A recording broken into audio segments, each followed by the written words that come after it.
Pajangan billboard sepanjang jalan selama 2 bulan ini menghiasi pemandangan keindahan sebuah wilayah. Terasa ada tambahan sambal yang kepedesan. Waktu 1-2 gambar berada di sebuah wilayah sih kayaknya oke-oke aja. Tetapi ketika ribuan gambar berwajah tokoh warna merah dan kuning di mana-mana sepanjang jalan, kok jadi pedes mata ngelihat jadinya. Billboard merah dan kuning bertebaran dan yang pastinya warna merah yang lebih banyak. Bagi pakar komunikasi publik, kita paham mereka ditugaskan memperkenalkan jago mereka ke publik. Pertama, memperkenalkannya dulu, baru setelah itu dibangun citranya. Itu tahap nomor berikutnya. Begini deh, biar masyarakat paham bagaimana cara membuat otak Anda diubah belief systemnya, semua itu ada ilmunya. Awalnya Anda mungkin tidak kenal dengan orang yang dipajang itu, lalu diperkenalkan, lalu akan diubah citranya agar Anda suka. Otak kita memang mudah diubah sesuai maunya pemrogram selama ada kunci yang dikerjakan, yaitu pengulangan, diperbanyak dan diulang-ulang. Ingat kata-kata Hitler, create a big lie, repeat it, eventually they will believe. Ciptakan sebuah kebohongan besar, ulang-ulangi,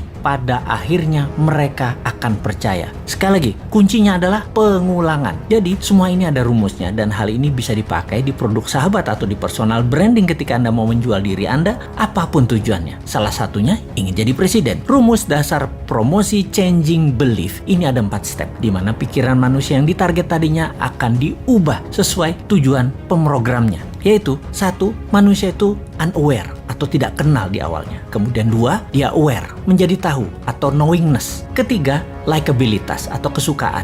Keempat, trust atau percaya. Catatan penting, trust adalah kunci pemilih akan mencoblos dan inilah hasil akhir yang ditarget. Kembali ke cara jualan, billboard bisa sekali membuat level 1 ke level 2 dan itu mudah, no issue. Seninya adalah dari nomor 2 ke nomor 3. Membuat orang tahu tadi menjadi suka. Ini nggak gampang karena perlu pengulangan. Suka itu masalah image, citra diri, dan di sini tim kampanye akan membuat sebuah program berikutnya. Setelah suka, bukan berarti langsung dipilih, namun ketika trust didapat atau kepercayaan didapat, barulah orang memilihnya. Sekali lagi, inilah yang jadi hasil akhir di mana otak Anda yang ditarget itu harus percaya. Dapat kita lihat sekarang, semua yang memajang dirinya agar menjadi terkenal atau knowingness-nya tinggi, bisakah dibarengi dengan tingginya nilai kesukaan? Bagaimana caranya? Kita lihat cara kerja tim kampanye yang akan memframing masyarakat. Rasanya sulit kalau hanya pakai narasi, harus pakai karya. Kalau prestasi dengan award atau penghargaan itu sudah kuno, dapat gelar ini itu juga itu cara lama. Sulit menaikkan kesukaan dengan cara-cara seperti itu sekarang. Anak generasi IG dan generasi TikTok nggak bisa dengan cara itu. Beda mereka itu. Tapi bener deh, saya menduga dulu alias beberapa tahun yang lalu bahwa di tahun 2024 nanti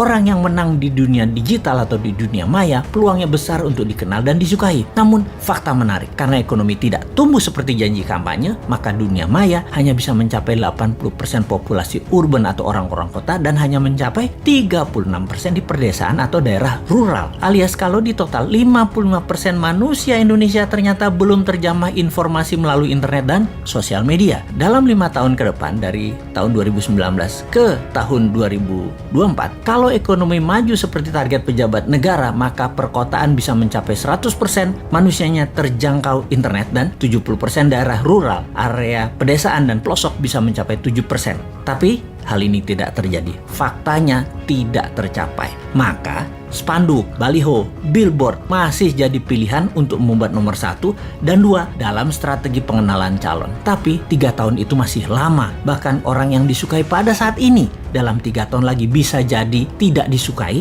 dan bisa saja ada orang baru yang muncul langsung lebih disukai banyak orang. Sahabat semua, di sini kita mengingatkan, bersiaplah dengan pengulangan citra positif para petarung di 2024 yang memang sedang mencari popularisme. Semoga Anda tetap dalam keadaan sadar bernegara yang berdaulat, tidak seperti pemimpin 20 tahun terakhir ini arah bernegaranya yang miring ke sana, miring ke sini. Walau pengulangan tadi masif, terprogram, terstruktur, selama Anda dibekali akal sehat, ya tetap bisa memilih yang akan membuat Indonesia tahun 2045 menjadi negara superpower, bukan jadi negara budak seperti selama ini. Kita tetap menantang mereka yang akan manggung dengan konsep bernegaranya seperti bagaimana prioritas luar negerinya. bagaimana UKM-nya, bagaimana kesehatan masyarakatnya, bagaimana punyakah kekuatan penggentarnya, tegas dengan orang korupsi sampai hukum mati juga bandar narkoba, dan bagaimana agar pemerataan pendapatan masyarakat dengan oligarki diberangus. Ada nyali nggak untuk mengerjakan semua itu?